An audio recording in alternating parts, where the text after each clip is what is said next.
Everyone, this is Nikachu, Merfolk Master, and I'm here to give the deck list and sideboard guide explanations for my list for August 2018. If you want a copy of the list and the sideboard guide, go check it out in the link in the description below. It will take you directly to the full list and sideboard guide. And I would like to thank in advance to all my patrons who support me on Patreon, and all of you who like, share, comment, and subscribe to my channel that keep these deck lists and sideboard guides free. So the list that I have put up for this month is pretty similar to the one that I had with Peak. So a lot of people are asking me, well, why is there no Peak? We've got like Curse Catcher. That's really weird. You were really pumping up Peak, and then instead you've now replaced it with Curse Catcher, which is a card you don't like at all. So let me explain. Peak is still in its experimental stages. I completely wiped out the queues, completely wiped out the friendly leagues, but I wasn't getting the super strong competitive results that I wanted in the competitive leagues, and the card is still very good against control. It's really good against combo. Peak is amazing against Black-Green X, and it's amazing against Mardu Pyromancer, because having exact information about the combo pieces in your opponent's hand, or board wipes, or any sort of interaction allows you to navigate your opponent's holdings by playing exactly the right cards at the right time, given the cards in their hand. And I've won so many games from knowing exactly what they had in their hand. But there are still some downsides to Peak. I don't know fully how important it is to forfeit turn 1, because in my previous list, when you have just 4 Peaks, no Curse Catchers, and you have 4 Ether Vial, you're basically not applying any pressure on turn 1 ever.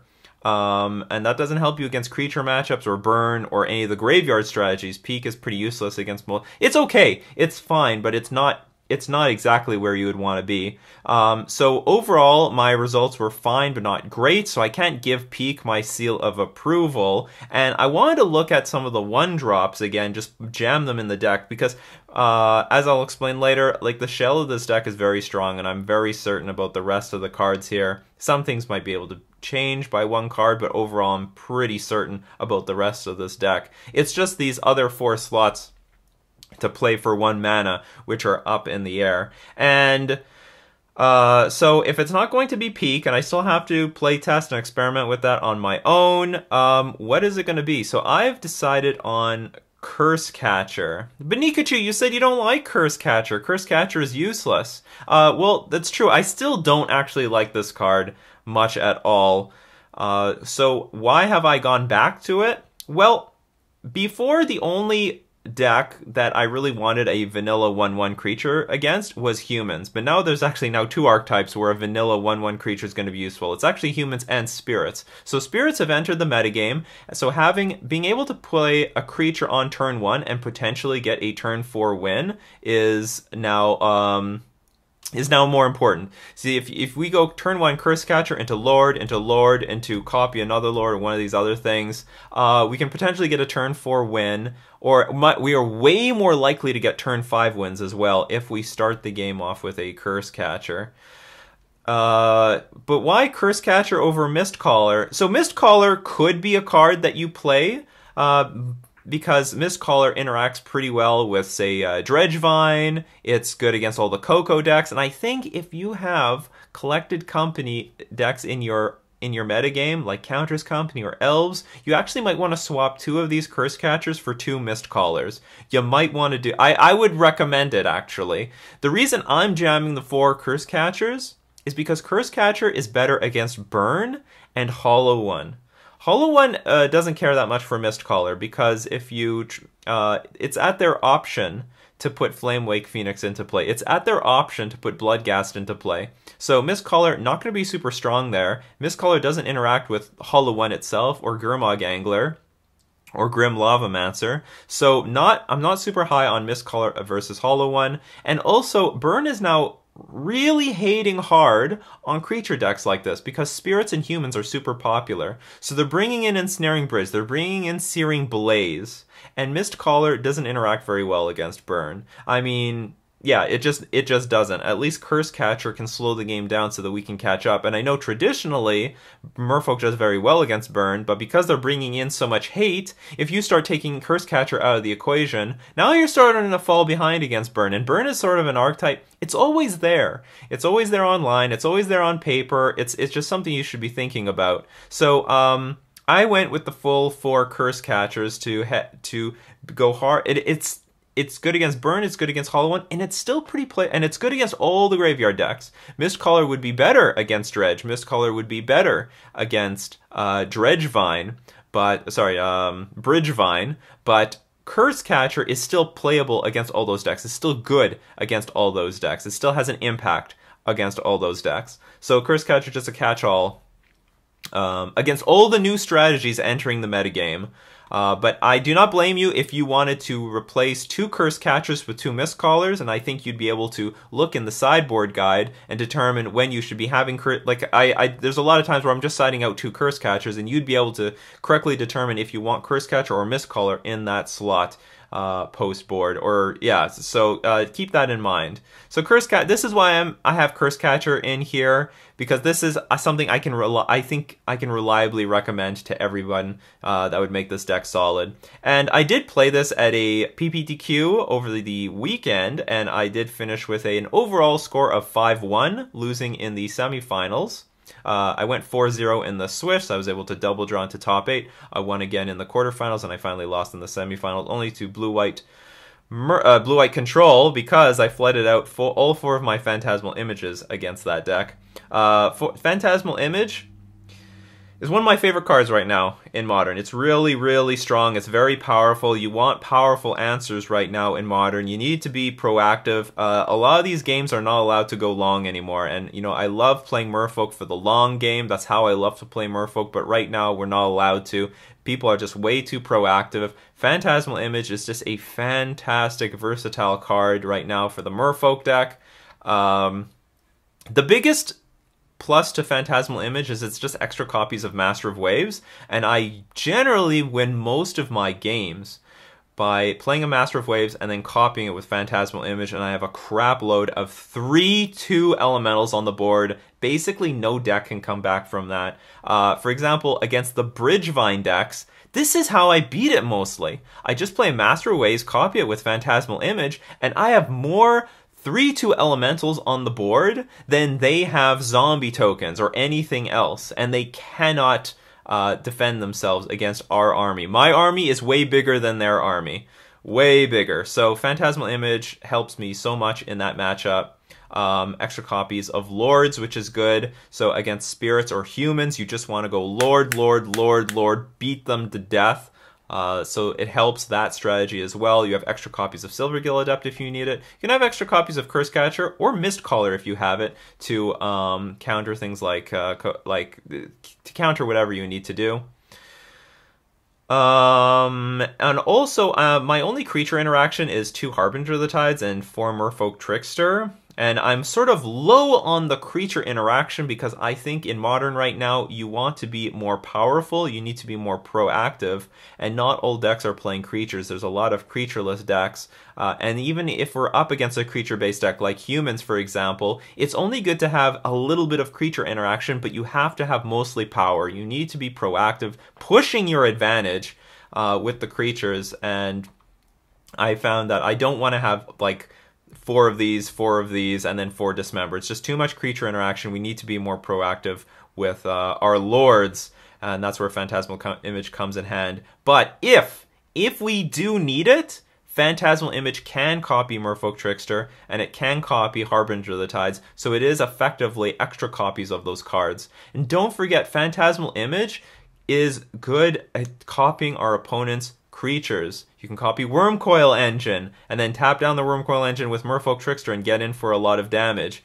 Phantasmal Image completely changes the game against Titan Shift. If I have a Vial in play at 2, my Titan Shift opponent has a really hard time winning the game, because at end of turn, I'll play Phantasmal Image, copy their Primeval Titan, find the 2 Tectonic Edges in my deck, or find extra Mutavaults, and then just go in for victory following that. So when my opponent plays Primeval Titan, it's not even a lock that they're going to win the game, because they're just going to look for 2 Vallecas, and at end of turn, I'm just going to copy their Primeval Titan and get in for a substantial amount of damage. Like, if we play Phantasmal Image, copy the Titan, get 2 Mutavaults, that's 10 power in play, and if we have more Lords, that's going to be even more damage. And generally, the Titan player is pretty close to dead by the time they play the Titan, or maybe not. They've like lost half their life total, and they think they've stabilized by playing the Titan, but no, they haven't. We're going to play Phantasmal Image, copy the Titan, and do great things. Do great things.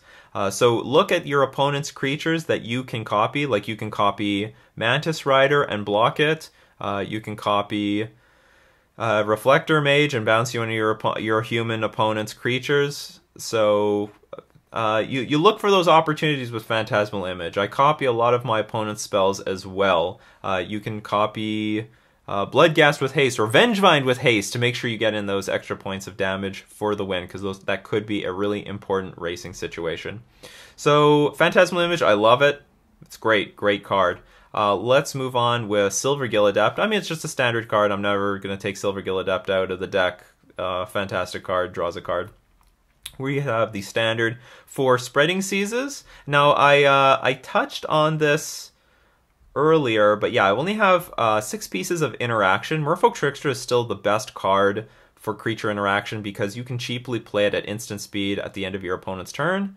So you can have counter magic up like Deprive, and if your opponent doesn't play anything important, okay, I'm just going to add to the board with Merfolk Trickster, and it blows out a lot of other decks, like, you know, you can remove flying and all that other stuff.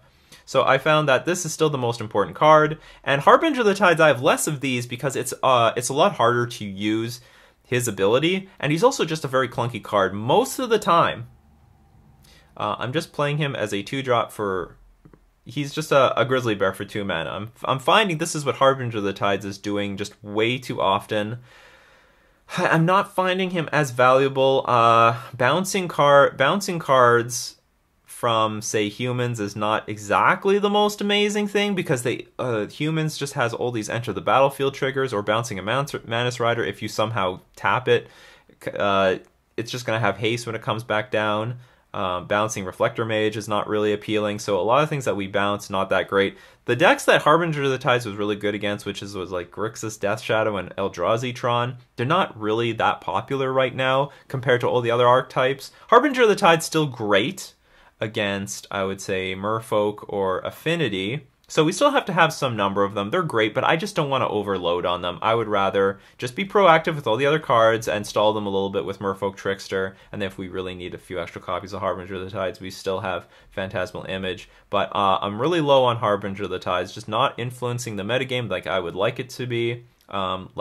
If you just look at all the decks, there's just not enough decks where you want to bounce their creatures, or bouncing the creatures is super, yeah, I've won the game. I mean, maybe another one is that it's good is Hollow One. It's a really good card against Hollow One. So we have Hollow One, Eldrazi Tron, Grixis Death Shadow. Just not enough in my opinion. Just not enough. I still have them. We're not doing away with Harbinger of the Tides, but I've put more preference on Merfolk Trickster. We only have so many slots in the deck. So we've got our 8 Lords, no argument there. Lords, very good right now. Mare Regery, I don't know how important it is to this list, but it's a super powerful combo with Phantasmal Image. If you can play a Mare Regery and a Phantasmal Image on Mare Regery, you can just dump your hand, which again is just a really good proactive strategy you want to have right now. Also, we should talk about some of the limitations of Phantasmal Image. It's weak to Walking Ballista. It's weak to Izzet Staticaster. It's weak to Dark Blast. It's weak to... what else is it weak to? Ballista, Staticaster, Dark Blast. It's not that great against Grim Lavamancer unless you've got a Master of Waves on the board. Liliana the Last Hope has problems against Liliana the Last Hope. Has problems against Grape Shot. So there's still enough incentive to have some regular raw Lords. Even despite all those disadvantages, all those cards that I've named, I think Phantasmal Image is still a card you want to be playing right now. It's just so strong. It just creates game-ending scenarios. And on top of that, it's really good. So like we still want some raw number of lords in the event that I might want to be taking out Phantasmal Image, or just even if I keep it in against those decks with Is It Static Caster and stuff like that, we still can fall back on just normal lords. But like if you double the Mararigiri count, then it's way easier to have Mararigiri followed up by a Phantasmal Image than it is to just have extra Rigiris, because you can vial in a Phantasmal Image. Also, it's really hard to untap with a Mararigiri, but if you have Vial on 2 and you play Mararigiri on turn 3, and your opponent tries to kill the Mararigiri, you like Vial in Phantasmal Image, you copy the Mararigiri, and then you get it anyway. So your opponent actually had to deal with 2 Mararigiris, but they generally only have the ability to target 1. So that's a great thing. But I want to say, if you have 2 Mararigiris in play, Merfolk Trickster actually can really eat up their mana, because at their upkeep, you play Merfolk Trickster, you get 2 Mararigiri triggers, and you tap down their lands, which can also be game over. So it's just I have Mararigiri in the deck specifically because it's such a powerful thing to copy with Phantasmal Image, and it's still a fine card in the metagame, and it's very good against humans if they don't Reflector Mage it immediately. It's very good against spirits. It's just another way of dumping your hand and putting a lot of pressure on the opponents where you want to put pressure against. And full 4 Master of Waves. You can't be playing Modern right now without the full 4 Master of Waves. It's very good against Jeskai control. It's fine. I don't want to say it's amazing against Blue Eye control, but it's fine. But the most important thing is it's the way you catch up against Hollow One. It's the way you catch up against the Bridgevine decks. Against any creature-based strategy, even against humans, the games can go long, and you just go boom, Master of Waves, and you're gonna end the game really quickly. So Master Waves is just way too strong right now, really powerful card, and in combination with Phantasmal Image, you usually just finish the game immediately. I win most of my games just by playing Master of Waves into Phantasmal Image. Maybe we can lightly talk about the mana base. I want almost as many islands as possible. I don't know exactly where I want to be hedging against Blood Moon and Choke. So obviously we're in really good shape against Blood Moon with the 13 islands. You could play some Wanderwine hubs if you wanted to play around Choke, because we're definitely a little bit weaker against Choke with 13 islands. So Nikachu, why would you play with so many islands if you're vulnerable to Choke? Well, I don't think Choke is super popular. I think it's out there. Like, I have seen it. And I think if you play with cards like Wanderwine Hub, then they just won't side in Choke. They'll be like, well, this is not going to do anything. And then if you just play with too many islands, you might incentivize people to play Choke against you. But the thing is, the control decks are really popular right now, especially blue-white control. So, and they have Path to Exile. They're going to Snapcaster Mage their Path to Exile. They play with Field of Ruin. They play with Settle the Wreckage. It's not uncommon to empty your deck of islands. It's happened to me several times now. And so you want to have as many islands in your deck as possible to empty them out, because if there's no islands in your deck, then everything that you draw is gas against those control decks. Just pure gas. And there's some decks that just have randomly Settle the Wreckage. Like, I've played against Mardu that had Settle the Wreckage. I attack with a bunch of Master Waves elemental tokens. They make me empty my deck full of islands, and now I'm just drawing gas against them for the rest of the game. So the more Wanderwine hubs you put in your deck, the more likely that you're going to draw some Wanderwine hub in those situations. So like, with that being said, maybe this could be an island, but I sort of want to hedge against a little bit against Choke. I don't know where the fine line is, but this is just how I've done it. 1 Cavern of Souls instead of 2, because I want 15 blue sources so that I can reliably play Deprive. You could, if you have a super control heavy metagame, you could definitely play 2 Cavern of Souls, because that is important. They have a lot of counter magic.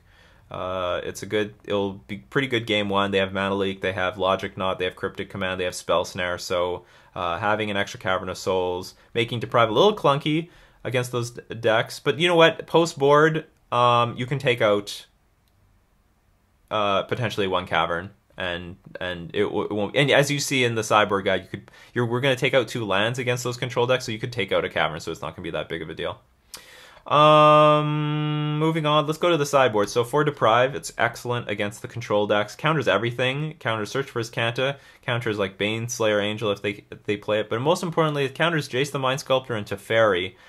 which are the most important cards that you want to counter. It counters some sweepers. It counters sweepers like Settle the Wreckage and Wrath of God. So it just nails everything. It just does all counter spell. That's what you want Deprive to be. And it can counter Ancestral Vision if you really need it to.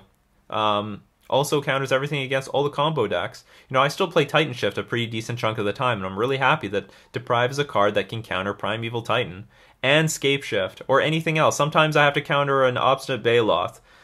They do show that to me from time to time. Or even a Tireless Tracker. I've seen Tireless Tracker come out of Titan Shift, so great value card. So you can Deprive that, and yeah, so good against combo, good against control, because it counters everything. And I think that this is still the counter spell that you just want to have 4 of in your sideboard at all times, because it's just so versatile. We've got 2 Vencer. It is basically the echoing truth of this deck, while still a counterspell attached to it for the combo or control matchups, but its main purpose is to be able to bounce an Ensnaring Bridge or a Worship from our opponent's side, while still being a bounce spell against a variety of different decks. So that's what we have Vencer for. Gutshot is going to be really good against Affinity, against humans, against spirits, against any counters company deck, against Infect. There's just so many decks that are vulnerable to Gutshot that I'm very confident in having a full 4 in the sideboard here to generally replace Curse Catcher. That's generally what we're doing against all those archetypes. You're taking out the Curse Catchers, you're bringing in the Gutshots. Gutshot is just so good. Mana efficient, kills most of the cards in their deck. Yeah, so that's what we have 4 Gutshots for. 3 Relic, because you still want to have a decent chunk of cards to deal with the graveyard. Maybe 4 would be great, but you want 3 is fine. We still have a lot of interaction in this deck, and I'm pretty confident in Master Waves into Phantasmal Image being a pretty good answer to a lot of graveyard strategies. So, but we still have Relic in the sideboard, both for Snapcaster Mage decks and those graveyard-oriented decks. And 2 Tectonic Edges. I wanted to have at least 2 for the Titan Shift matchup, because there were a lot of matchups where my opponent plays Summoner's Pact into Primeval Titan, and then I Violent Phantasmal Image, and I want to have at least 2 Tectonic Edges available in my deck to search out, and then I can blow up their green mana sources, and then they can't pay for their Summoner's Pact anymore. Whoops! And in general, like, if you can, they generally just play 3 Valleca, so if you blow up 2 of them with Tectonic Edge and you Spreading sees the last one, then they can't actually win the game through Valleca anymore. They have to try to do it with normal damage. And guess who's going to win that war? It's not going to be Titan Shift, I tell you that. So that's the main deck. So let's now look at the sideboard guide for the explanation for why we're going to be bringing in the cards that we will against each archetype. Okay, so starting here with humans, we are going to be playing with, we're going to bring in the 4 Gutshot, we're going to take out the 4 Curse Catcher. I want to keep all the power in the deck, all of it. All of it! I want to keep Phantasmal Image and all the Lords and Silvergill Adept and all the creature interaction. Curse Catcher is just the weakest card in the deck, and I have found that against humans, it's not how I start, it's how I finish, and we can overpower them as the course of the game goes on. Like, there are some hands where they might blow us out with Champion of the Parish and Tetha's Lieutenant, but they also have like a lot of other garbage starts that they're just sort of mediocre. If their 1 Mantis Rider gets answered by, say, what's it called?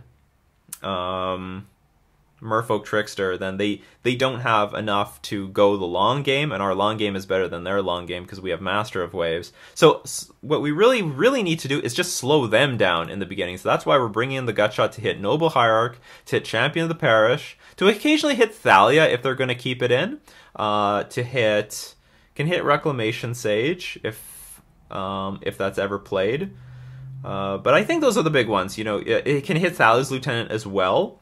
So keep all those things in mind. It's just a card that interacts very cheaply in the early stages of the game so that we can keep ourselves alive to overpower them in the later stages of the game. And I found that the 4 Gutshot strategy is just very, very effective against humans.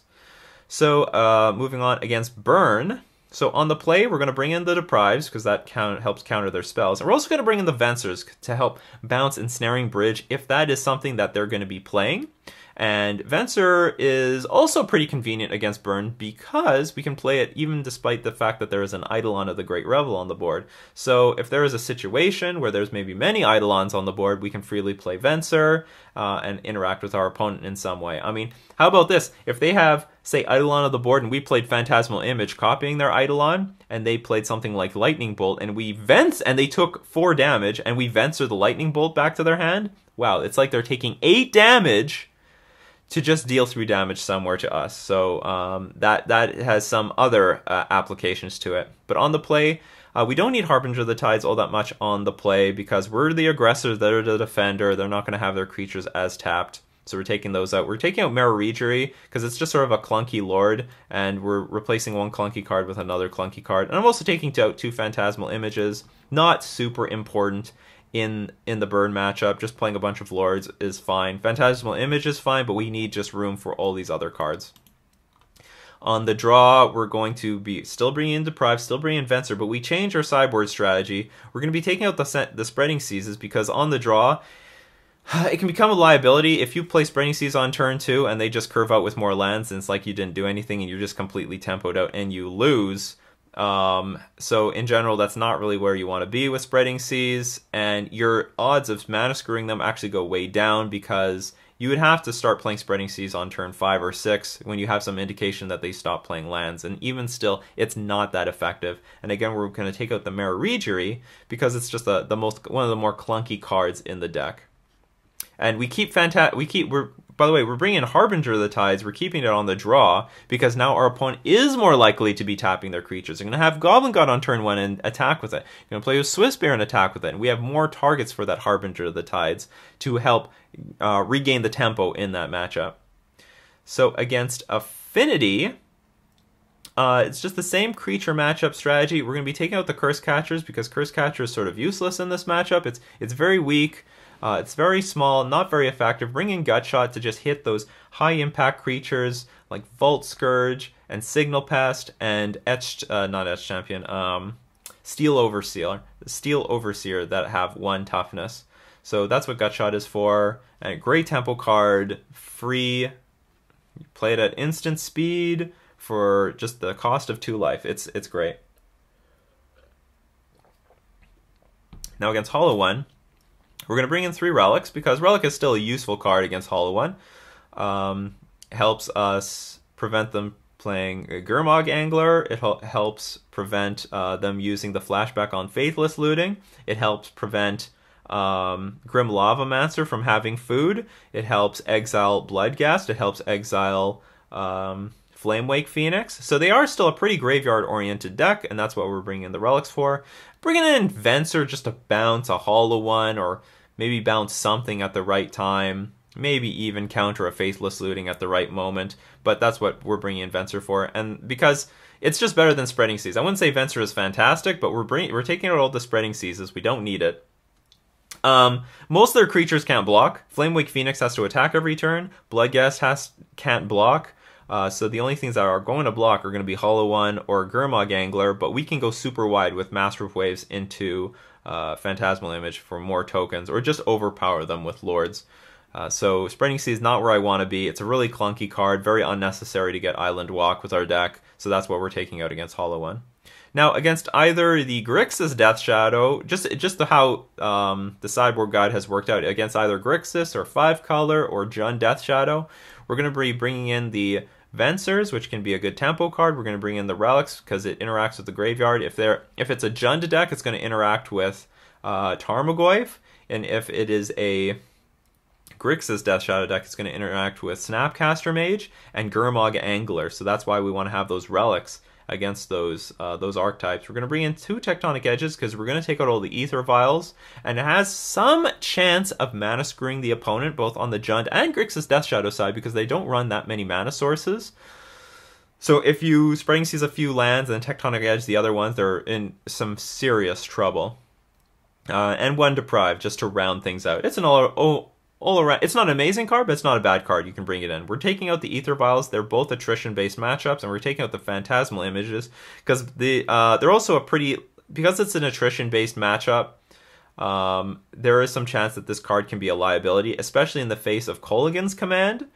So it's just that I would prefer to have all the other cards in the deck against Grixis Death Shadow, and I think Phantasmal Image is too much of a liability in the face of is it Staticaster and Liliana the Last Hope and Kolaghan's Command, and in the face of Inquisition of Kozilek, they can know exactly when to expect Phantasmal Image. So, you know, and we're taking out Ether Vial. If you have Ether Vial, it's easier to just vial in a Phantasmal Image and copy anything, whereas it's way harder when you just have Phantasmal Image. So, moving on to Jund, we're going to bring in the Vencers, we're bringing in 2 Tectonic Edges, and we're going to bring in 2... I decided to sell on the Gutshot, so I wasn't sure if I want to have Gutshot or not. This is sort of experimental, but the only times I lose to Jund is because of Dark Confidant. It's the only time!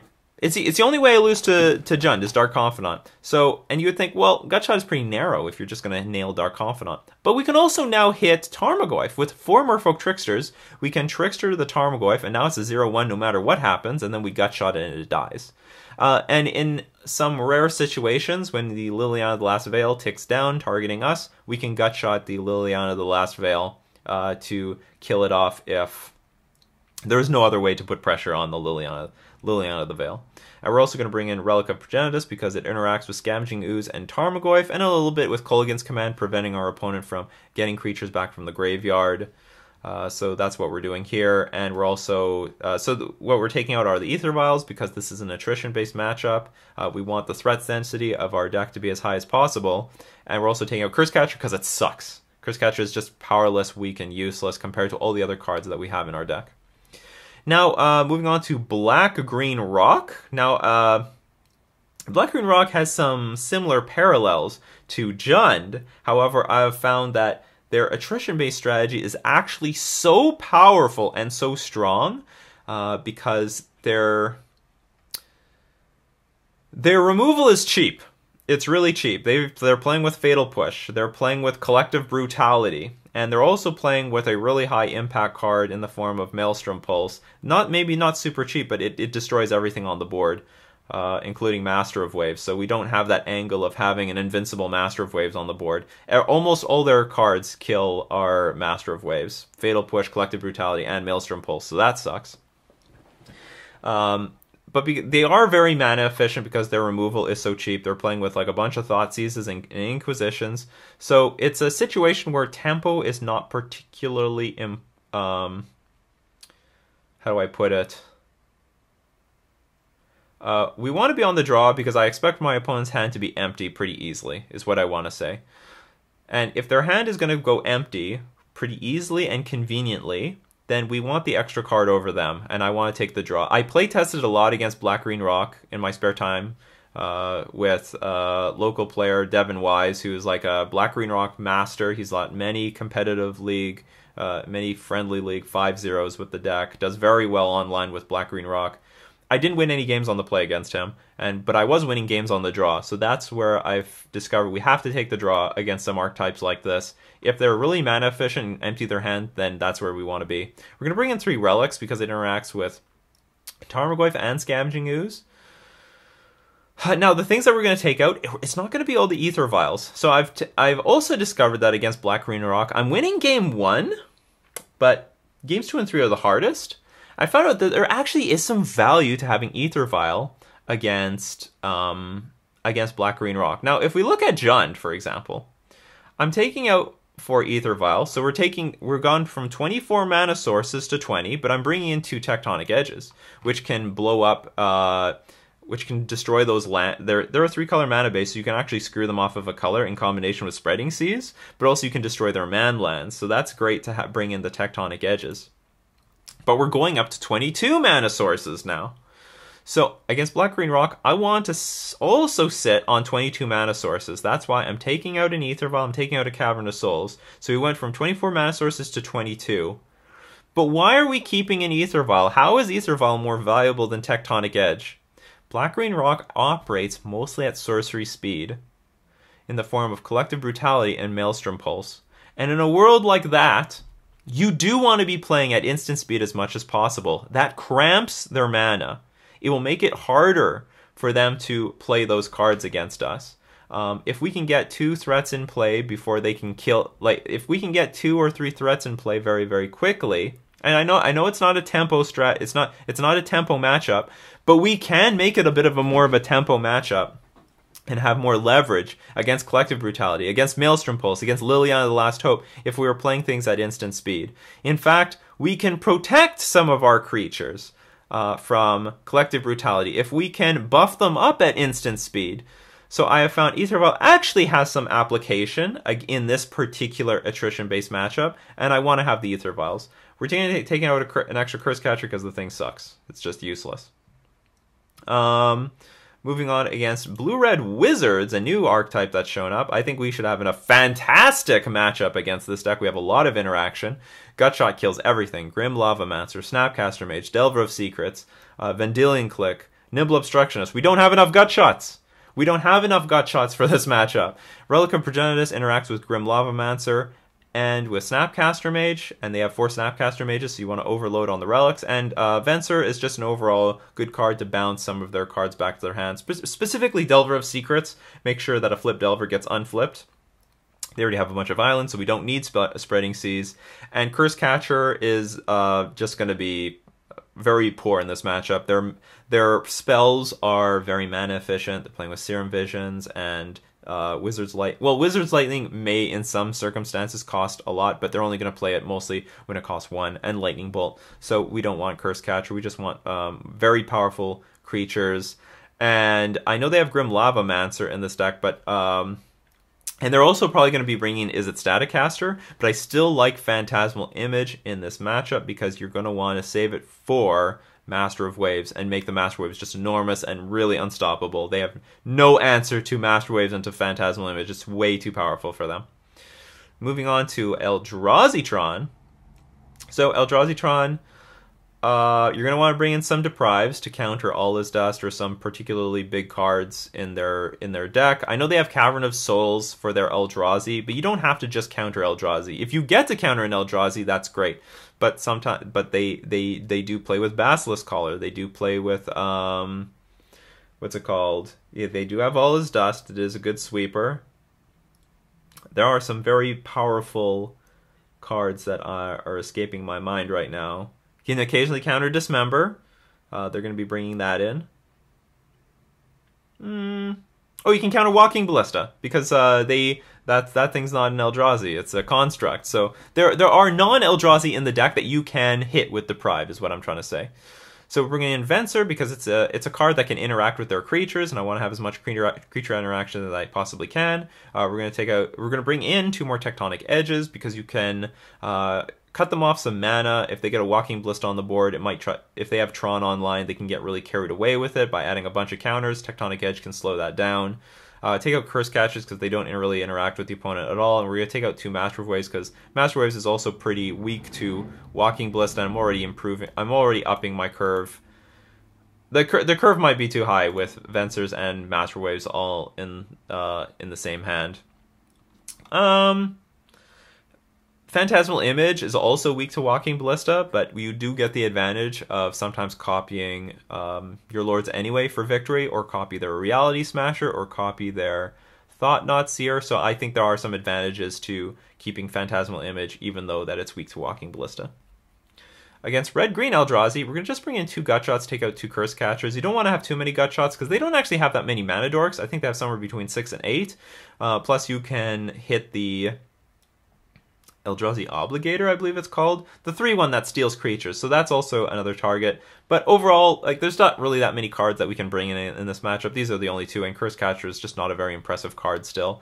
The only thing Curse Catcher can do is sometimes counter an instant or sorcery found off of Bloodbraid Elf that they've cascaded into. They tapped out for Bloodbraid Elf, they found the instant or sorcery, and then we can counter that with Curse Catcher. But overall, Curse Catcher is just a weak card in this matchup. Bogles! Bring in the Deprives, counter anything. Bring in the Vencers to bounce either a key or a spell on one of their creatures. Or, yeah, that's just basically it. That's all you're doing. Sometimes they have Worship, so you can bounce that with Vencer. Power and Toughness is really important in this matchup, so just took out the Curse Catchers. Other than that, it doesn't interact with the deck at all. And 2 Harbinger of the Tides, because also still does not interact with their deck very much. You can only potentially sometimes bounce a Core Spirit Dancer. Against Blue-White Spirits, we're going to bring in 4 Gutshots because there's still a giant chunk of cards in their deck, like Mausoleum Wanderer, that are weak to this. Mausoleum Wanderer, Rattle Chains, Selfless Spirit, just to name a few. So Gutshot helps us in those early turns of the game so that we can overpower them later in the game. Our power is better than the spirits or humans because not only do we have unblockable creatures, but our creatures are all lords. Not all their creatures are lords. That is a problem for them. It's just like they have a lot of good interactive creatures, but not like in the tribal versus tribal war. We're winning this war. We're winning. We're gonna take out Curse Catcher against Blue-White Spirits because it can like only interact with like Path to Exile a little bit, but like not really. They're just gonna play Path to Exile in their main phase, or they're gonna play Path to Exile first and then play a creature. So it's sort of useless. What I want to be doing on my early turns of the game, like this doesn't help us win later in the game. What I want to do on my early turns of the games are Gutshot their creatures early and then overpower them later. We're also bringing in Vencer because they're playing with Worship, so we need to have an answer to Worship, or it's just an I win card for them. And we're taking out 2 Spreading Seasons, but keeping 2 Spreading Seasons in for Mutavault. But also, they have a mana base that is not super island heavy. They can play out non-islands to prevent us from having island walk, so having 2 Spreading Seasons will help against them. Against Bant Spirits, it's a little bit of a similar strategy, but not entirely the same. So we're bringing Gutshots to do the exact same thing we do against Blue-White Spirits. We're bringing Vencer exactly for Worship and also just a good creature interactive card. We're going to take out... we're going to leave some Curse Catchers in because it can interact with Collected Company. And we're taking out all the Spreading Seasons because they have less options for playing non-islands. If they want the green mana, then they might have to be searching for Breeding Pool, for example. So it's way more likely that they're going to have an island in play than the Blue-White Spirits deck, where they don't have as many options to prevent themselves from having islands in play.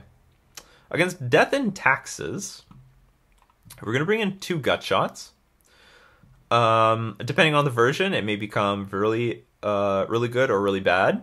But in general, Gutshot is fine because it can kill Flicker Wisp. Flicker Wisp is the most dangerous card in that deck. It's a 3/1 flyer. Like, it's just a flyer in general. We can't block it very well unless we have Merfolk Trickster. So killing that thing off is really important.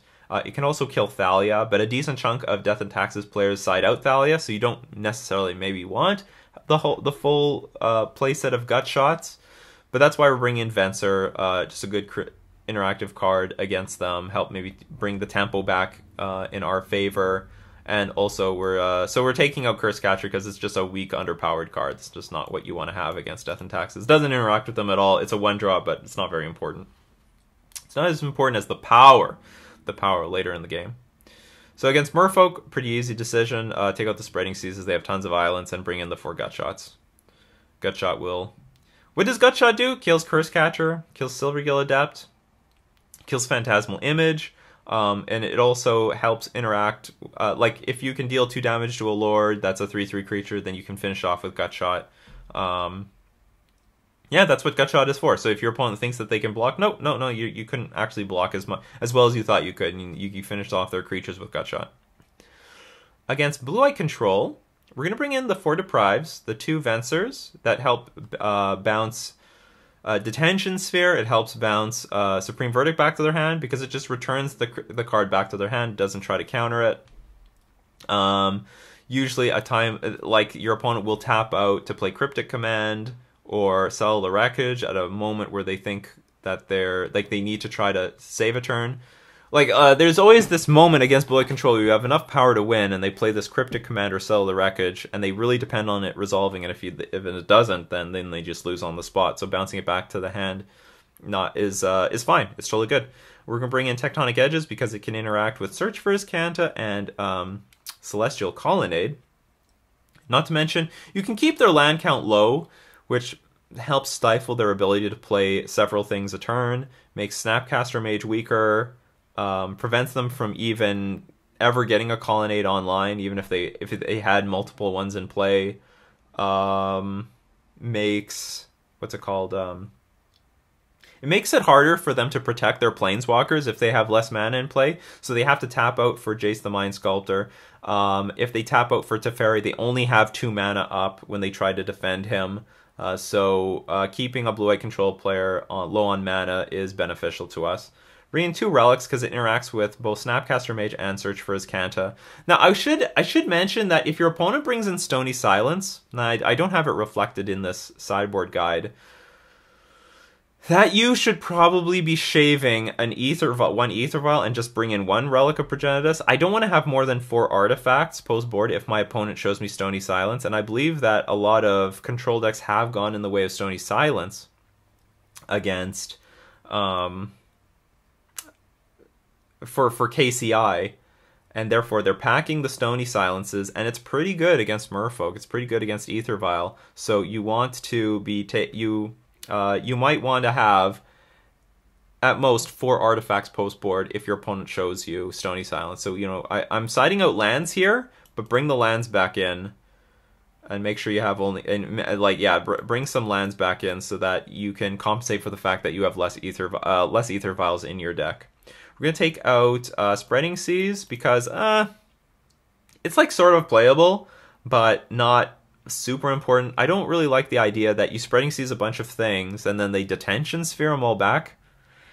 I know you can like bounce the Detention Sphere with Vencer and then draw a bunch of cards, but in reality you're still spending a lot of time and tempo, and you're maybe tapping out a little bit more than you want to playing these Spreading Seas when they're not that effective in the matchup. Like I find it fine to hold on to a Spreading Seas when they finally flip the Search for Azcanta, and then bam, you Spreading Seas, but you don't need that many. I really don't like the idea of them getting all swept away by Detention Sphere. I don't actually think it's good for us. Harbinger of the Tides is just a much more clunky version of Merfolk Trickster in this matchup. Merfolk Trickster is 2 mana. At flash speed, Harbinger of the Tides is 4. Blah, I don't want that. And also, if at least Merfolk Trickster can tap a Colonnade if it gets activated to block our creatures. You can't do that with Harbinger of the Tides. Also can't bounce an attacking Colonnade, so it's not that great. Curse Catcher is just a liability in this matchup. It can't win. It can never win the game by itself. You have to put way more creatures on the battlefield than you would want to. Doesn't interact with Search for Azcanta, the Planeswalkers, Detention Sphere. It's just trash. I don't want to play with it. You'll notice that I've kept the Phantasmal Images in this deck because I think it's fine.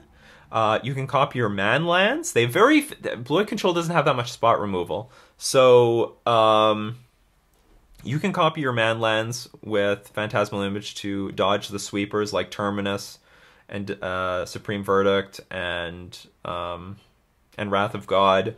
I think it's fine to still copy Silvergill Adept. It's an extra Lord on the battlefield if you want to apply some good pressure. 2 Lords is pretty good. 6 unblockable damage is great. What else can I say? Occasionally you can flash in a Phantasmal Image, copy your opponent's Snapcaster Mage, and then copy Deprive from your graveyard, and then Deprive something that's important. What else you can do with Phantasmal Image? I think that's about it. The most important thing is that they don't have that much spot removal to abuse the fact that we're generally gonna have something to copy with Phantasmal Image. Because they don't have spot removal, they can't react at instant speed and wipe out all the creatures on our board. So I think Phantasmal Image is a playable card. They don't have Electrolyze to like punish it either. So there's a little bit more benefit to Phantasmal Image against Blue-White Control. But as we see, we're going to go against Jeskai Control. We want to bring in still the Deprives, counter all their Planeswalkers and their win conditions. Same thing with Vencer. Tectonic Edge is even better in this matchup because now in combination with Spreading Seas, and they don't play Detention Sphere. Very few Jeskai decks play Detention Sphere. So we can just lock down all their lands, remove all the white sources or all the red sources, whatever you think is weak, and then Tectonic Edge all the other sources away. So Tectonic Edge in combination with Spreading Seas can turn Jeskai Control into either a 2-color or 1-color or mono blue deck. And then they're powerless. They can't play any of their spells. So I usually go for the white mana because they need double white for Supreme Verdict, double white for Settle the Wreckage, double white for Wrath of God. So the white mana is what you want to go after, and it will still lock down Path to Exile and Lightning Helix, so a lot of spells. If you can just turn them into a blue-red deck, they're in a lot of trouble. 3 relics because they have 4 Snapcaster mages and they still have the Search for his Kantas, and also they're not running Stony Silence like at all because against decks like Affinity, for example, they have enough creature interactions they don't need Stony Silence all that much. Oh, by the way, I may not have explained why I'm taking out these lands. They're a Path to Exile, Field of Ruin, and Settle the Wreckage deck, so we can afford to take out some lands from our deck. And I don't want to take out the islands because those are the things that we're going to fetch with Path to Exile, with Field of Ruin, and with Settle the Wreckage. And I still have like 20 sources of lands in the deck. The game goes long, so if I need double blue mana, I'm going to get it eventually. But the point is, they're going to be digging lands out of our deck, so we don't want to have as many lands in our deck in the first place, or we might end up flooding out. It's just a way of increasing the threat density of our deck. I'm going to take out Phantasmal Image because this is the deck that plays Path to Exile and Electrolyze and Lightning Helix, so they have a lot of spot removal for our creatures. It's going to be way less likely for us to be able to resolve a Phantasmal Image and copy something. We're actually most of the time just going to get blown out by... If you play Phantasmal Image and there's nothing to copy, then Phantasmal Image just dies. Take out a Harbinger of the Tides. Still not very good in this matchup. I would take out other ones, but I don't have anything else to bring in. And all the Curse Catchers are taking it out. Curse Catcher, you suck. I don't like you. You can't counter Search for his Cantor or the Planeswalkers, so you're dead to me. So against Tron, bring in Deprives. Bring in Vencer, bring in Tectonic Edge. Take out Master Waves, it's just very clunky and unnecessary. Take out Harbinger of the Tides. Harbinger is like okay, but Merfolk Tricksters just sort of fills the spot. And we'll take out 2 Curse Catchers. Curse Catcher, not that bad against Tron, actually. Do you want... Honestly, I think Curse Catcher is okay, but I would just rather have everything else. Curse Catcher can slow our opponent down from playing either Ancient Stirrings or... what's it called? Ancient Stirrings, or... What's the 2-mana Search for Land card? I can't remember. You all know what I'm talking about. So it can slow the opponent down on the early turns of the game, and it also, Curse Catcher can also contribute to some turn 4 wins, which I think is actually pretty important. Sylvan Scrying, that's what I was thinking about. So it can slow down Sylvan Scrying by a turn, and that turn is actually pretty important. So I don't mind Curse Catcher. I don't mind Curse Catcher in this matchup. Maybe something else can be removed. Maybe I'm wrong. Maybe actually we should keep all 4 Curse Catchers in this matchup, and we should take out maybe 2 Phantasmal Images. But I still like all the Lords in this matchup. Lords are very important. Or maybe we take out 2... maybe I'm wrong here. Maybe we should take out 2 Merfolk Tricksters, which is fine, but not important, but we keep all the Curse Catchers. Having something to do on turn 1, I think, is still important in this matchup. I do. No, so then maybe that could be an improvement to this guide in the future. So, Mardu Pyromancer. We're going to bring in 2 Gutshots. Gutshot, actually, maybe we could bring in more than this, but 2 is a safe number. It kills Young Pyromancer, but also helps blow the opponent out when they're blocking with their tokens, because they're generally going to try to block with exact creatures. So let's say they have 5 tokens on the board, and we attack with 2 lords. They'll put 3 in front of one, and then 2 in front of the other. And if we kill, and it's with the expectation that 3 are going to kill 1 lord, and then after damage resolves, the other 2 will deal enough damage to kill the other lord, and then all the lords die. But you can blow them out with just gutshotting one of the tokens, and then nothing dies. So this happens actually quite frequently, where you attack with a creature and they have enough tokens to kill it, but then you just gutshot one of the tokens, and then they lose all the tokens. So it's like a way of combating cards like Lingering Souls. It's a way of combating all the tokens that were generated by a Young Pyromancer. You want to be playing with Relic of Progenitus here because it helps slow down the resolution of Bedlam Reveler, and you exile both Faithless Looting and Lingering Souls. And I think if there were 2 of those flashback spells in the graveyard, take the opportunity to just exile them. Don't give them a chance to ever cast those things again. It's worth it. Get rid of that graveyard. Also, it helps interact against Kolaghan's Command. Kolaghan's Command can bring a Young Pyromancer back from the graveyard back to their hand, so you can undermine that with Relic of Progenitus. Vencer is just a card, just a useful card. It's not amazing. Occasionally you can bounce a Bedlam Reveler that just entered the battlefield. You bounce it back to their hand and they with the trigger on the stack, and then they have to discard it before they draw their 3 cards. But in general, it just helps bounce a token. Maybe it can help bounce one of your own creatures back to your hand in response to a removal spell. I guess the main purpose actually for Vencer is you want to bounce Ensnaring Bridge. Ensnaring Bridge is becoming less and less popular in the Mardu Pyromancer deck, but it's still there in the... I would say a good 25% of deck lists are still playing with Ensnaring Bridge, so Vencer is basically the out that we have against Ensnaring Bridge. So that's the main reason. That's the main reason we're bringing in Vencer. Now, this is a matchup where I'm not sure, but I'm going to try to experiment with playing with some Ether Vials in the deck, because I have found that it's just a little bit more convenient playing against this deck with at flash speed, especially since I can Phantasmal Image a Bedlam Reveler, then get a bunch of cards in my hand, and then I can much more adequately empty my hand on the board. We're still taking out a bunch of mana sources. I'm taking out a Cavern of Souls, taking out 2 Ether Vials, so we're gonna have 21 mana sources post board. But I'm just gonna have, instead of having some lands as those mana sources, I'm gonna have them as Ether Vials. Not to mention, it is a Blood Moon deck. Sometimes we can get screwed by Blood Moon. Sometimes, not too often, especially since we're playing so many islands in our deck. But it can happen, and Ether Vial helps mitigate against Blood Moon. Is Blood Moon great against us? Probably not. But will your opponent have it against us? Sometimes they will, because I have seen it. We're going to take out Curse Catcher because he's just really weak. You suck, Curse Catcher. I don't like you. Curse Catcher, I'm just having it in the deck as a placeholder in Game 1 before we know what we want to take out for Games 2 and 3. And Cavern of Souls is just like the worst of all the cards. We don't need uncounterable creatures or anything like that, so we're taking out the Cavern of Souls.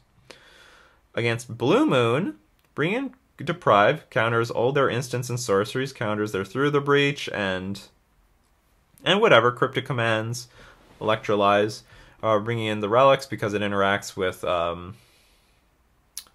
Snapcaster Mage.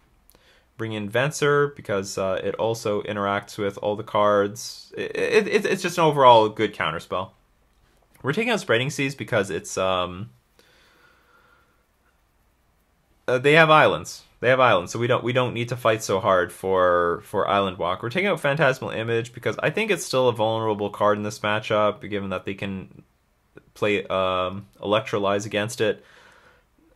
Depending on the Blue Moon matchup, like I still don't know if I really want this card all that much. For example, like even if they're playing a Through the Breach version with Emrakul, very rarely am I going to be Phantasmal Imaging, copying their Emrakul, blocking, and then attacking back. So yeah, whatever. I don't think it's worth it. I'm just going to remove all the Phantasmal Images and just play a classic game of Magic here. And Curse Catcher I actually think is a little bit more valuable in this matchup, helping counter a well-timed Anger of the Gods or Cryptic Command, and also Through the Breach, depending on the matchup. Like, there are many different types of Blue Moon decks, but this is my general sideboard strategy that I would take against all of them.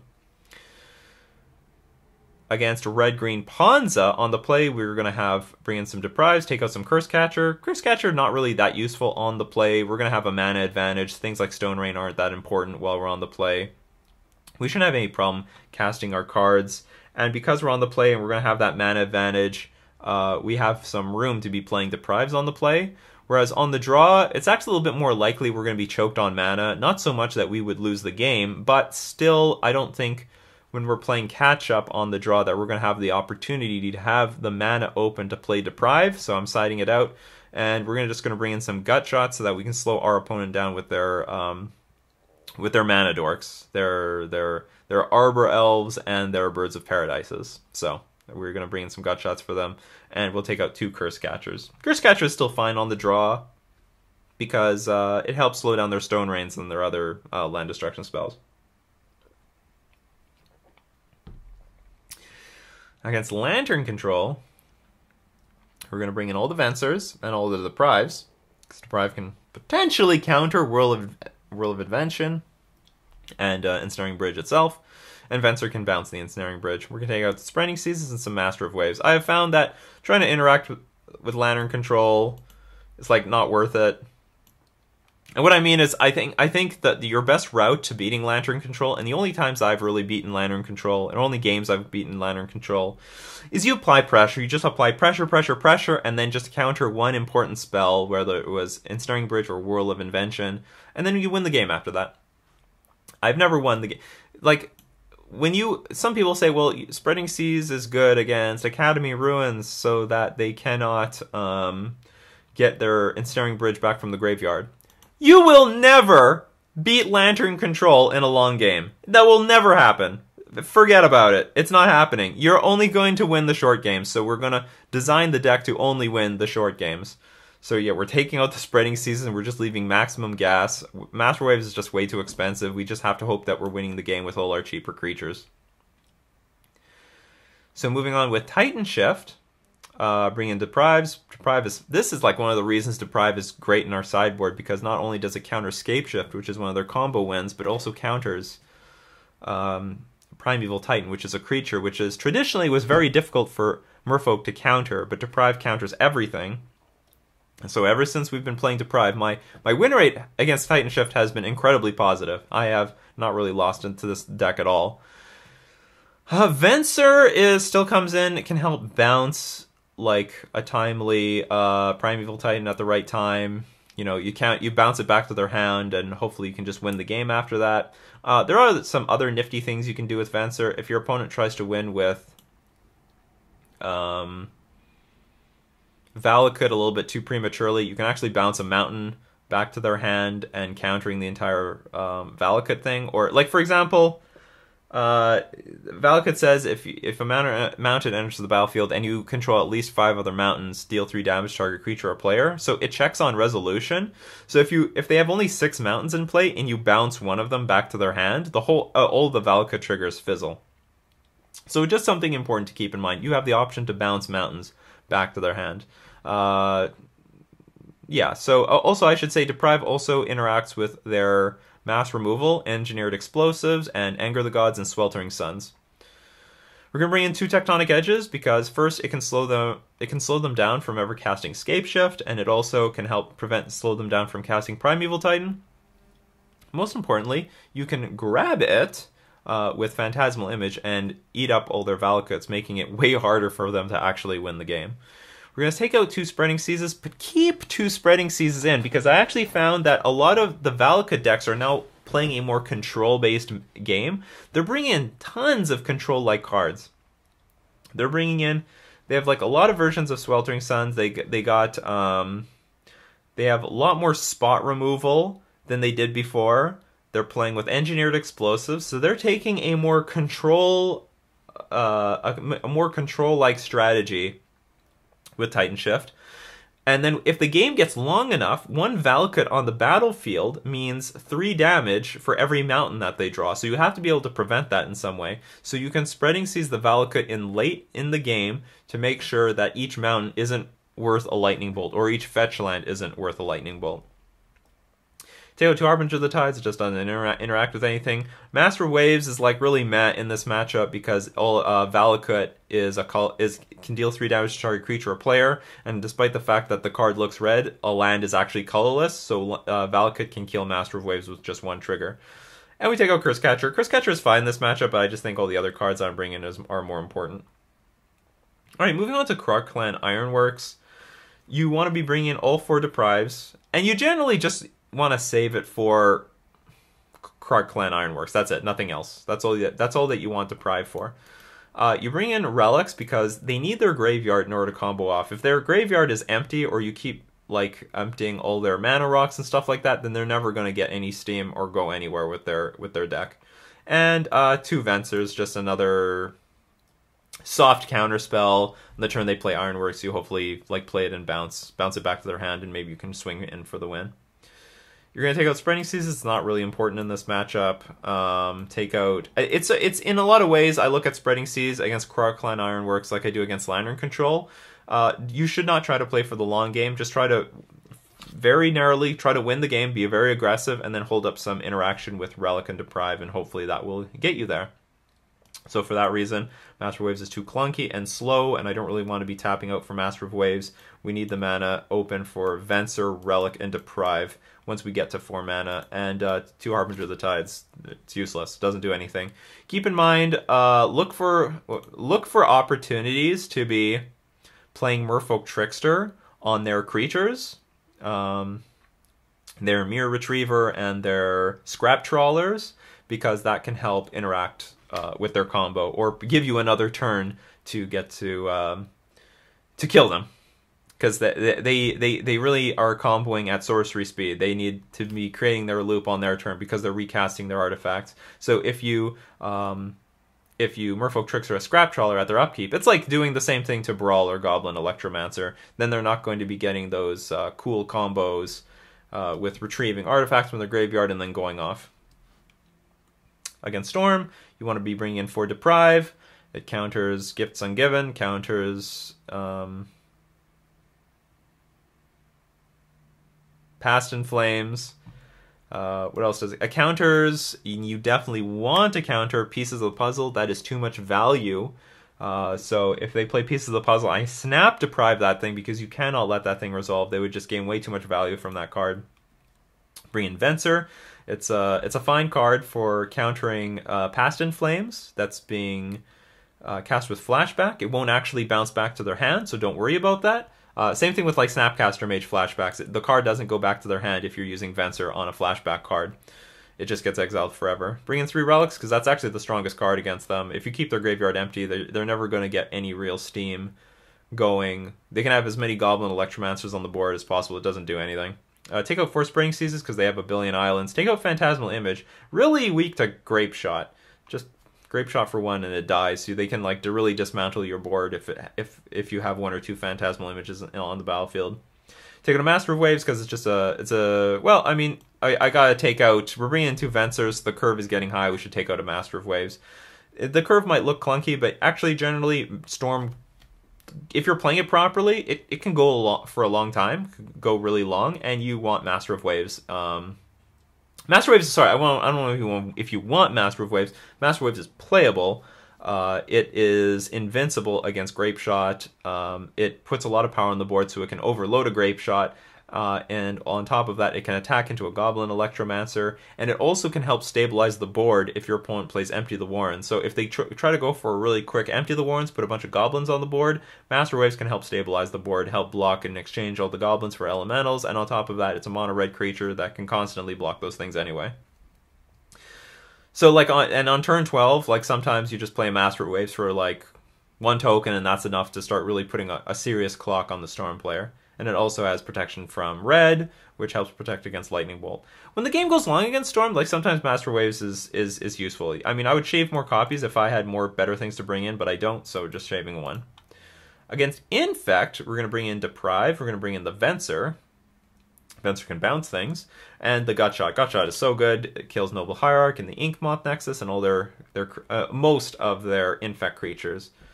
It just doesn't kill Viridian Corruptor. And then we're going to take out 4 Master of Waves. Master of Waves just way too clunky in this matchup, not really relevant. Take out 2 Spreading Seasons. Spreading Seas in general is good against Ink Moth Nexus, but we're going to be bringing in 4 Gutshots anyway, and 2 Vencers to interact with the Ink Moth Nexus. So I think we have enough interaction for Ink Moth Nexus that we can take out some Spreading Seasons. But in general, like Spreading Seas is generally pretty good against Infect. I'd have no problem having 4 Spreading Seasons in the deck, but we're just bringing in so many cards. We're bringing in 10 cards, so we're going to sacrifice some Spreading Seasons. Phantasmal Image also is sort of iffy. I don't know if I want too many of them, because they can just die to pump spells. Your opponent can just use a Blossoming Defense on your Phantasmal Image, and then poof! It's gone. Or what's it called? Vines of the Vastwood. But Phantasmal Image can copy Merfolk Trickster and Harbinger of the Tides. So I don't mind having a few more Phantasmal Images for that matter. And Curse Catcher is like okay in the Infect matchups, not brilliant, because they play with Noble Hierarch. They usually have a lot of mana available. I don't find Curse Catcher that effective, but it's still an okay. It's still an okay card, but I can live without it. But so we're bringing in a lot of good cards. We're going to be taking out like the useless ones. Or I'm just hedging between these two. We have to take out something, so I'm taking out Curse Catcher. It's like okay. Not great, but not that bad. Against Dredge, we're going to bring in all 3 relics, because it's the best card that we have to interact against Dredge, and a Vencer. Vencer can help counter the flashback on Conflagrate. We're going to take out Phantasmal Image, because it can get sniped down by Conflagrate so easily, so even if we like tried to counter Conflagrate with Vencer, Shaper Savant, all our Phantasmal Images will die to Conflagrate. I could be wrong about this, because Dredge is also a matchup where, you know, Master of Waves shines, so playing Master Waves into Phantasmal Image might be a lot stronger than I think it is, but I sort of want to keep all the other cards. This is a matchup where I actually find Curse Catcher way more effective. Curse Catcher helps really slow down Faithless Looting flashbacks, Cathartic Reunion, and also in a lot of cases Conflagrate, because you would need 4 mana to play what's it called?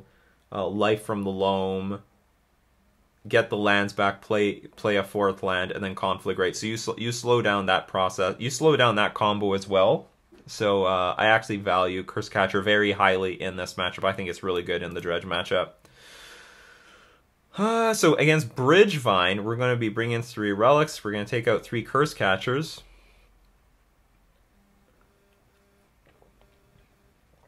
Curse Catcher is fine in this matchup, but I find that the most important thing against Bridgevine is just to overpower them eventually with, like, once you have 2 Lords in play, then you can start double blocking 2/2 zombie tokens or Bloodghast or something like that.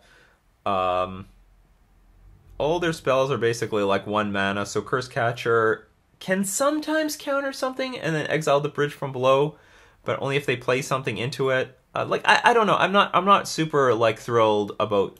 I was beating Bridgevine without having to do anything on turn 1 with my peak versions.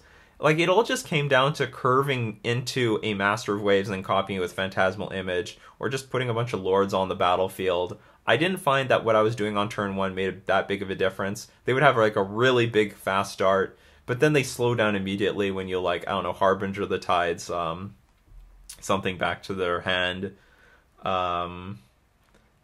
I have a really positive win rate against this, and then, I don't know, with maybe enough playtesting, maybe I can take out Merfolk Trickster or something and keeping Curse Catcher.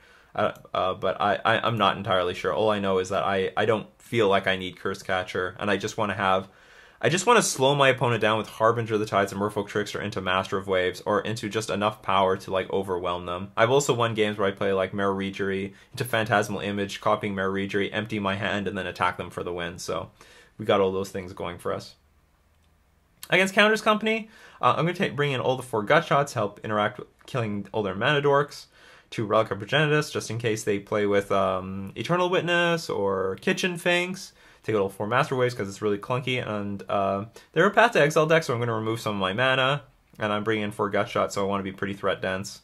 We're going to keep all the, because I'm playing with Curse Catcher, I'm going to keep all the Curse Catchers that I can, because if you keep their mana short, it's going to be hard for them to play Collected Company and Court of Calling when you have Curse Catcher in the deck. So Curse Catcher is not good in this matchup unless you can keep their mana dorks under control, which we're going to do with Gutshot. So, yeah, so we're taking out, they're a Path to Exile deck, so we can take out some mana sources, taking out 1 Cavern Souls and 1 Aether Vial, and mana, you can accidentally flood out in this matchup, so yeah, I'm taking out some mana sources. Against Green-White Value Town, we're going to bring in 2 Vencers, just some useful interaction. They're actually a clunky deck, so, you know, they can play another Reliquary. At some point, you just Vencer back to their hand, and you try to gain some tempo back. We're going to bring in the Deprives, because Deprive is good against clunky decks. Clunky creature-based decks, Deprive is good, because you can get a little bit ahead on the board, and then you just deprive some really important spells, like Collected Company, or Courser of Crufix, or Night of the Reliquary, any of those things. It's all good. So, and we're also going to bring in 2 Gutshots. They don't have a million mana dorks, but they have enough mana dorks that we can, like, Gutshot those things down. We're going to take out all the Spreading Seas. Spreading Seas actually is deceptively useless in this matchup.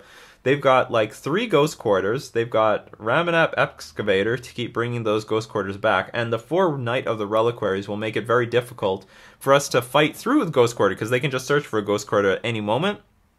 So if you play Spreading Seas on a creature, if you play Spreading Seas on land, they're just going to search for a Ghost Quarter with their Knight of the Reliquary and then blow it up, and then you no longer have Island Walk. So the way that we're going to beat this deck is to just outmuscle them with gigantic lords, and also to go wide with a Master of Waves. So generally against these, like for example against Counters Company, I'm taking out Master of Waves. Well, they're a combo deck, so Master of Waves is a liability in that it's really clunky and slow. But we have a lot more time against Green-White Value Town. They're not going to combo kill us out of nowhere. And we can go super wide against them. They're going to have like maybe a good pile of creatures in play, but it's not going to be compared to a Master of Waves with a ton of elementals. And then they're going to really be demanded to find a path to exile against that Master of Waves. And you know what? We've got Phantasmal Image to copy it to make it that much harder. So we might not get Island Walk for victory, but we can win by going wide for victory. And Curse Catcher, you could go either way. I think a lot of these games go long, so I don't really want to have Curse Catcher. But you could have it. Like, the thing is, they only run Collected Company as the real clunky threat that can be countered by Curse Catcher. So, like, I don't think it's worth it to have the Curse Catchers in the deck. Against Elves, we're going to bring in 4 Gut Shots to slow them down and take out 2 Curse Catcher and 2 Master of Waves. I found that my way of beating Elves is just play, like, interact with them early and go Lord, Lord, Lord, Lord, victory. Love it. Again, I don't know which one is more important to side out. Maybe we should just be siding out all the Master Waves, keep all the Curse Catchers, but at the same time, Curse Catchers, like, one cast Curse Catcher is fine. The second Curse Catcher really sucks in a matchup like this, because it's like really useless. It's not that good. Our opponent can really outmatch us on mana very easily, even despite the Gut Shots. Like, Gut Shot is not going to cut them off mana very well. It's just going to slow them down by a turn, which is a turn that we need badly. But at some point, they're going to get online. Like, Curse Catcher does not really slow their mana down by a turn, because they're an elf mana deck. Their mana it accelerates. It's not like it's incremental. They get like 1 extra mana a turn than other decks. No, they play Heritage Druid and they all of a sudden go from like 3 mana to like 1 billion mana. Or they play what's it called? The 3 mana Lord. All other Merfolk get +1/+1. The Arch Druid, Elvish Arch Druid. So their mana accelerates. So like Curse Catcher doesn't slow them down by a turn, because the turn that the elf deck has a lot of mana, it's an overwhelming amount of mana. So Curse Catcher I don't think is that effective. Having 1 Curse Catcher in play, fine. The second Curse Catcher really sucks, so I don't want to have all 4 of them in the deck. Moving on with Living End, you're going to want the Deprives, counters Living End, counters a lot of things. It also can hard counter... Whoops, this is a Deprive, but it also can counter the... Oh, I really don't know what the... I think it's Archfiend of Ifnir or something like that. The 5 mana creature that whenever you cycle a card, put a -1/-1 counter on all your opponent's creatures. There can come a point against Living End where they just curve out to 5 mana and try to hard cast this thing, and you can counter that. Relic of Progenitus exiles the graveyard, still a great card. Vencer, also a decent way of interacting with the deck, because they can cascade into Living End and you just Vencer the Living End back to their hand, and the fact that they have to, like, suspend Living End is it's not where they want to be. It's not going to be good. I'm going to take out 1 Master Waves. I think it's a very clunky card. Take out 2 Spreading Seas, because Spreading Seas is fine in this matchup. I have been convinced that Spreading Seas is a useful tool, especially after a Living End has resolved. You potentially could have a bunch of Lords in play, and all you needed to do is play a Spreading Seas and you win. But my problem there is that if a Living End has resolved, most of the time that is not going to be in our favor. It's going to be in our opponent's favor. So I don't want to I don't want to have 4 Spreading Seas in my deck for the time that things got out of control. And also, if you fled out on Spreading Seas very early on in the game, you can lose very easily, because you don't have enough actual gas to win the game. And to be playing Spreading Seas very early in the game to just cantrip is very costly, because that puts the shields down, encourages the Living End player to try to combo off. So I don't want 4 Spreading Seas in the deck, but I don't mind having 2. Harbinger of the Tides is terrible. We don't want to bounce any of their cycling creatures back to their hand. And Phantasmal Image, as far as I'm concerned, does not interact well with Living End. When Living End resolves, there's going to be nothing in play to copy, and Phantasmal Image will just die. Because the game will back up to a point where... Because Phantasmal Image doesn't copy anything when it enters the battlefield. It copies things as it does enter the battlefield. And against Living End, when you're putting all the creatures back onto the battlefield, the game will just back up to a point where creatures were entering the battlefield but have not entered the battlefield. Phantasmal Image, after a Living End has resolved, Phantasmal Image will look at the board of no creatures on the battlefield and then die, and then Living End finally fully comes into play, and then all the creatures are there. So Phantasmal Image is just a liability in this matchup. And then lastly, we got Ad Nauseam, bring in 4 Deprive counters, Ad Nauseam counters, if necessary. What's it called? Counters, if necessary, Phyrexian Unlife. But generally, you're just trying to counter Ad Nauseam. You got Vencer in here. Vencer does a few cute things. So you can counter Ad Nauseam. You can bounce the Phyrexian Unlife back to your opponent's hand to win on the spot right there. Keep in mind that you might want to put your Cavern of Souls on Wizard if your opponent doesn't try to win with, what's it called? Let's say, for example, your opponent for some reason cannot win with... or even if they can. Okay, so Vencer has actually more application than I thought.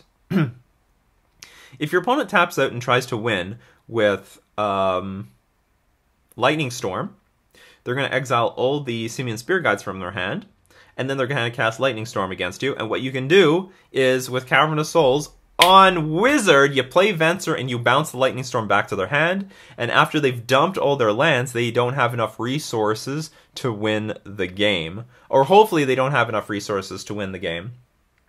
Their only other option... might be to, depending on the state of the game, maybe they can pass the turn with an empty library, play, if they have enough mana, play Angel's Grace at their upkeep, so that the fact that they have no cards in their deck still doesn't make them lose, and then they play Laboratory Maniac and try to draw a card from there. But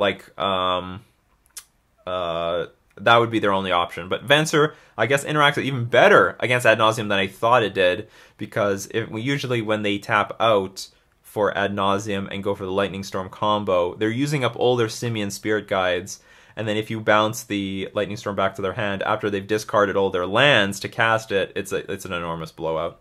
I'm going to remove all the Spreading Seasons, because they actually are not playing with Boseiju very much. Or it's not, I don't see it at all anymore. I don't see it in their lists. They've abandoned it. When we see Boseiju, who shelters all, which is a land that makes their cards uncounterable, if we see that back in their sideboard, we're going to bring in Spreading Seas.